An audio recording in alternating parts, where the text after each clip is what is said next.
Bem-vindos a mais um episódio desta série Mensagem de Fátima. É uma série pensada para si, se quer aprofundar um pouco mais sobre o acontecimento e a mensagem de Fátima. Podemos dizer que Fátima é a boa nova do Evangelho, a boa notícia da esperança de Deus nos dramas da história. Ela ressoa como um convite a pôr em prática a confiança na graça e na misericórdia de Deus, no seguimento de Cristo. Fátima, podemos dizer, como uma manifestação da luz de Deus no meio das sombras da história humana. Ela oferece um raio de esperança e uma mensagem de amor e de paz para um mundo sedento. Em Fátima, a misericórdia divina brilha intensamente, recordando-nos da promessa de salvação e levando-nos a uma vida de fé mais profunda.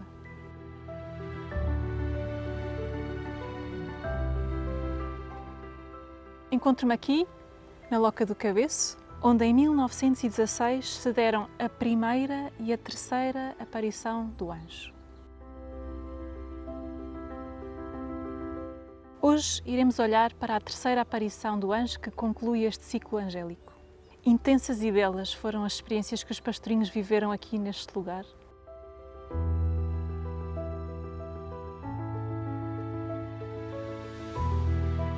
Recordemos a saudade da pequena Jacinta que, já depois de voltar do hospital, muito debilitada, expressa a sua tristeza em já não poder voltar aqui. Dizia ela: "Quem me dera ir ao cabeço, rezar ainda um terço na nossa loca. Mas já não sou capaz. Quando fores à cova da Iria", dizia ela para a Lúcia, "reza por mim. De certo, nunca mais lá vou", dizia com as lágrimas a correr-lhe pelas faces.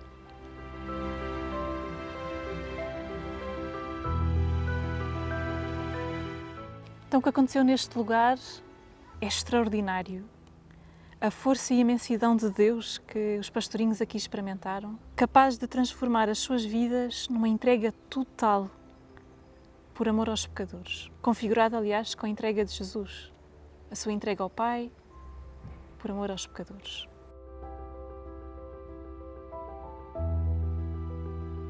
Mas é certo que também as pessoas que passam por aqui não ficam indiferentes. Fazem a sua própria experiência de fé que levam como alimento para a sua vida no Espírito. A Loca do Cabeço é um lugar muito propício para este encontro com Deus, no silêncio e no recolhimento. Esta paisagem que ainda conserva tanto desses anos iniciais do século XX.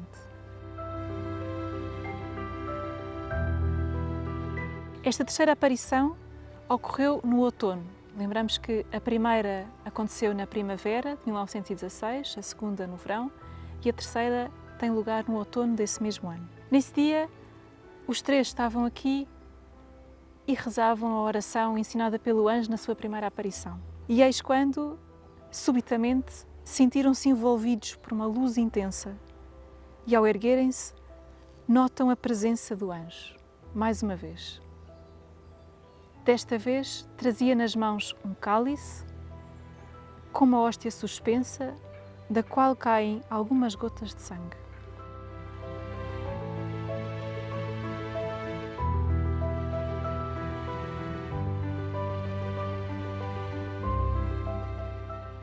Conta-nos a Lúcia que o anjo deixou o cálice e a hóstia suspensos no ar e prostrou-se em terra, repetindo 3 vezes esta oração: Santíssima Trindade, Pai, Filho e Espírito Santo, adoro-vos profundamente e ofereço-vos o preciosíssimo corpo, sangue, alma e divindade de Jesus Cristo, presente em todos os sacrários da terra, em reparação dos ultrajes, sacrilégios e indiferenças com que Ele mesmo é ofendido. E pelos méritos infinitos do seu Santíssimo Coração e do Coração Imaculado de Maria, peço-vos a conversão dos pobres pecadores.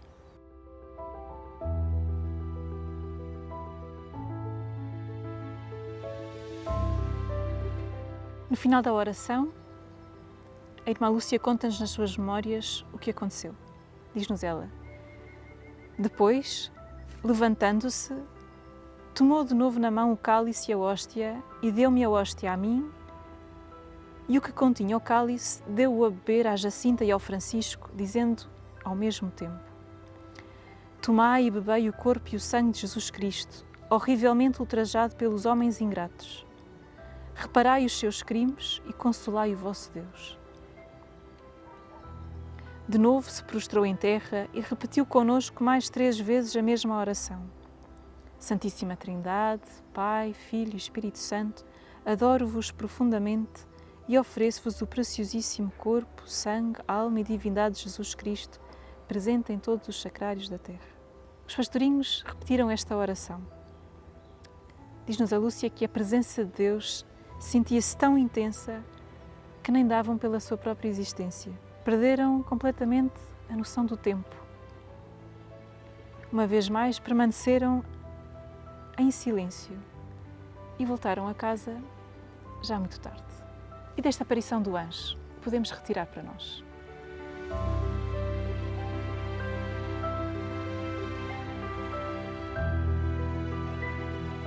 O ciclo angélico das aparições do anjo terminou no outono de 1916 com a terceira aparição. Esta, podemos dizer que é a aparição auge deste percurso de preparação dos pastorinhos para o futuro, para as aparições da Nossa Senhora, para a sua própria transformação de acordo com a palavra de Deus e com o desafio que Deus lhes deixou. Esta aparição do anjo mostra-nos a importância da centralidade da Eucaristia. Nesta aparição, o anjo trouxe o pão consagrado, o cálice com o vinho consagrado, para dar a comunhão aos pastorinhos. A Lúcia, como era mais velha, já tinha feito a primeira comunhão. Nessa altura, as crianças faziam a primeira comunhão aos 10, 11, 12 anos. Mesmo assim, a Lúcia tinha comungado mais cedo, porque era precoce, porque também a sua mãe era ela que preparava as outras crianças do lugar para a primeira comunhão e, portanto, a Lúcia foi assim acompanhando e, pela sua própria insistência, o padre acabou por permitir-lhe fazer a primeira comunhão. Os seus primos, o Francisco e a Jacinta, eram ainda muito novos, portanto, nem sequer se pensava em receberem a comunhão e, portanto, receberam do cálice, do vinho consagrado. E assim também receberam a graça de Deus para os ajudar a crescer na fé quando Nossa Senhora os desafiou a serem discípulos de Cristo, a fazerem a vontade de Deus. E este momento é muito importante para eles, tocou-os profundamente, criou neles uma relação com a Santíssima Eucaristia, sobretudo da parte do Francisco, mesmo não comungando mais nenhuma vez, senão depois, na véspera da sua morte, Jesus Cristo, com este encontro com o anjo e com a Eucaristia, de facto sentiu-se apaixonado por Cristo, Cristo que deu a sua vida por nós, Cristo que estava triste porque o seu amor não foi correspondido. E, portanto, aqui, neste momento, nesta união íntima com a Eucaristia, com Jesus Cristo na comunhão, os pastorinhos sentiram fortalecida a sua fé e sentiram também fortalecido o seu compromisso. A oração de adoração a Deus que lhes tinha sido ensinada na primeira aparição foi completada nesta última com uma oração de reparação, na qual pedimos perdão a Deus pelos pecados cometidos contra o corpo, sangue, alma e divindade de Jesus Cristo, os pecados cometidos contra esta presença real no sacrário.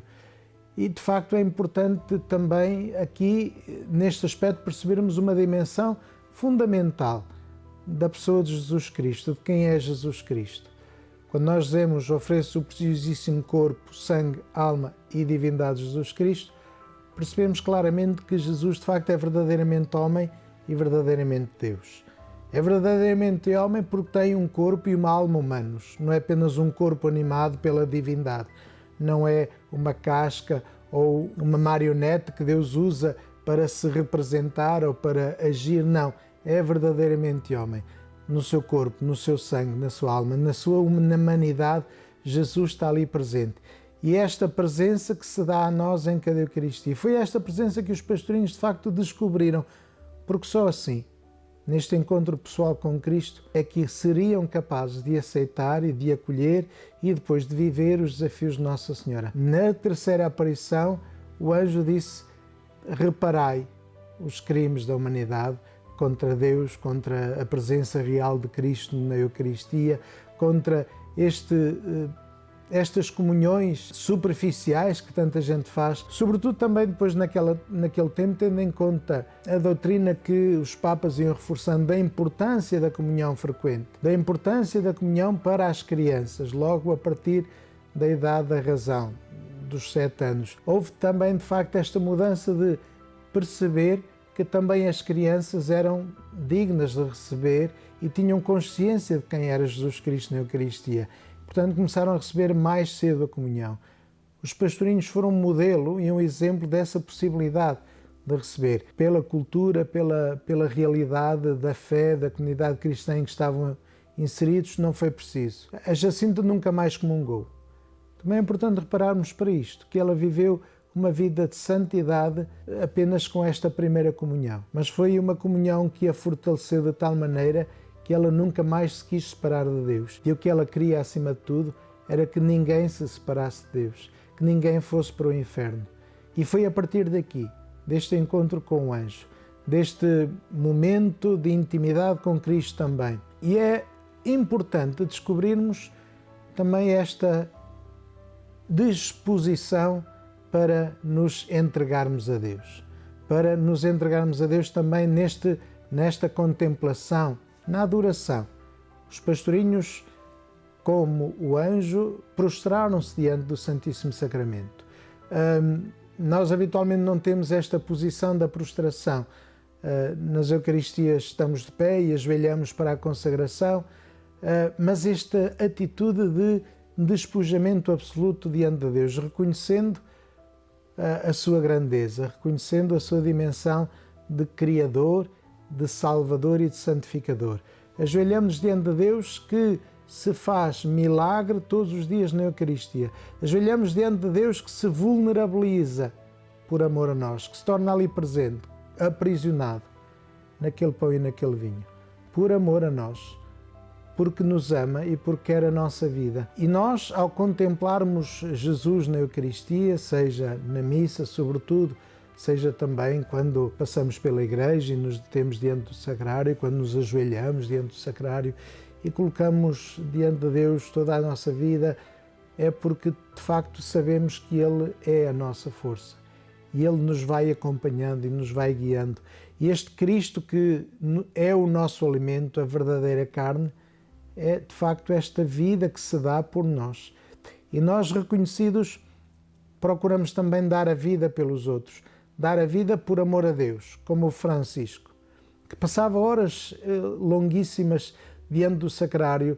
Ele dizia que não precisava de ir à escola porque em breve ia para o céu e, portanto, preferia ficar a fazer companhia a Jesus escondido. Na igreja de Fátima, num banquinho, sentado, a fazer companhia a Jesus escondido. Não dizia grandes orações, não dizia grandes tratados de teologia ou de espiritualidade, mas ficava a fazer companhia.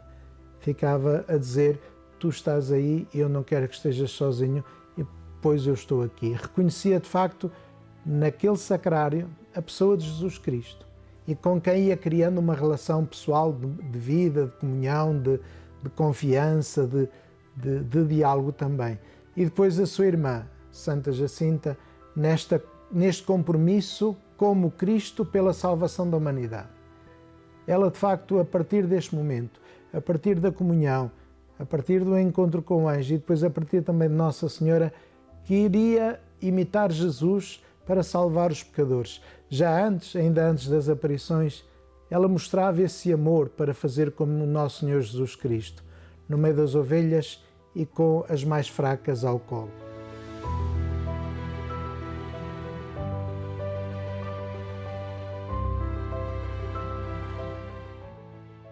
É importante percebermos que as palavras do anjo para as crianças não eram apenas dirigidas para as crianças, eles foram os primeiros receptores da mensagem. As palavras do anjo são-nos dirigidas a nós, para percebermos que, de facto, a comunhão não pode ser apenas um hábito superficial. Tem de ser, de facto, um assumir este compromisso pelo mundo. Ao recebermos a comunhão, em primeiro lugar, estamos a manifestar o nosso amor a Deus, o nosso desejo de fazer o que Ele nos manda, porque Ele mandou-nos tomar e comer, isto é o meu corpo, tomar e beber, isto é o meu sangue.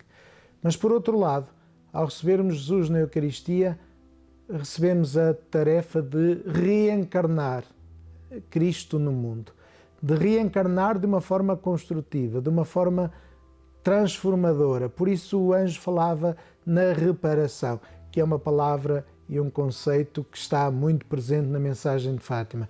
Esta reparação significa reconstrução, significa religação, significa reconstruir em primeiro lugar a relação da humanidade com Deus. Naquela época a Primeira Guerra Mundial estava a romper toda a estrutura humana, estava a romper também a própria relação da humanidade com Deus, porque nascia de uma visão muito materialista da realidade, uma visão também, uma visão ateia quase da realidade, em que o homem é que era o cimo de tudo e Deus era apenas um instrumento para manipular as massas, para manter as pessoas submissas ao poder humano. Mas ainda hoje vemos com o relativismo moral, social, cultural, vemos com esta superficialidade em que tantos homens e mulheres vivem a sua relação com os outros também, e depois com Deus, em que se esquece a importância de Deus, esquece a dimensão humana. Pensa-se que hoje encontramos muita gente para quem a fé não diz nada, para quem a fé não é determinante nas suas vidas, a transcendência não é determinante nas suas vidas. E isto é um problema, porque acabam por viver uma vida muito fechada, muito encerrada em si próprio, muito encerrada nos seus interesses, muito encerrada nesta particularidade que é os seus grupos de participação, a sua tribo. Ou seja, o mundo está quase que a tribalizar-se cada vez mais, a isolar-se em pequeninos grupos, em que todos os outros são vistos como inimigos, como adversários, como alguém com quem não se pode discutir, não se pode falar, não se pode chegar a algo de comum, a uma base comum de convivência e de crescimento. Jesus vem, pois, dizer para nós reconstruirmos, repararmos esta relação com Deus em primeiro lugar, mas uma relação depois que vai ajudar-nos a criar relação também com os homens, porque, como diz Jesus Cristo, se nós que nos sentamos à mesma mesa para comer o pão da unidade, saindo da igreja estamos separados, zangados, de costas voltadas uns para os outros, mesmo fazendo parte da mesma comunidade, não fazemos aquilo que Deus quer, não cumprimos o mandamento de Cristo. Portanto, é isso também que é importante reparar, essa relação uns com os outros. Em primeiro lugar, na comunidade. A comunidade que celebra a Eucaristia deve procurar, de facto, sentir-se em comunhão, sentir-se unida a este Cristo que depois os fortalece e depois também alargar o espaço da sua tenda, como pedia o Papa nesta Assembleia Sinodal, alargar o espaço da nossa tenda, ou seja, alargarmos a possibilidade de criarmos um lugar para que todos possam habitar na unidade com Deus, para que todos possam sentir-se assim protegidos e acolhidos pela graça de Deus. E esse é o desafio que ainda hoje continua a ser verdadeiro com as palavras do anjo. Esta reparação da relação entre os homens e esta reparação da proximidade com Deus, que é a fonte depois do nosso viver.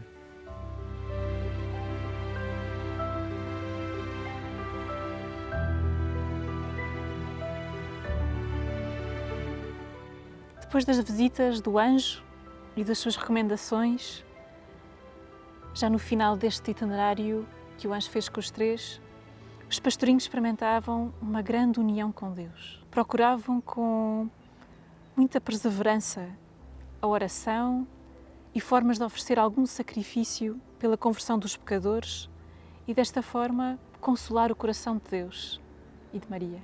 A partir desta experiência comum, os três viviam já uma grande cumplicidade, pois tinham partilhado juntos coisas extraordinárias.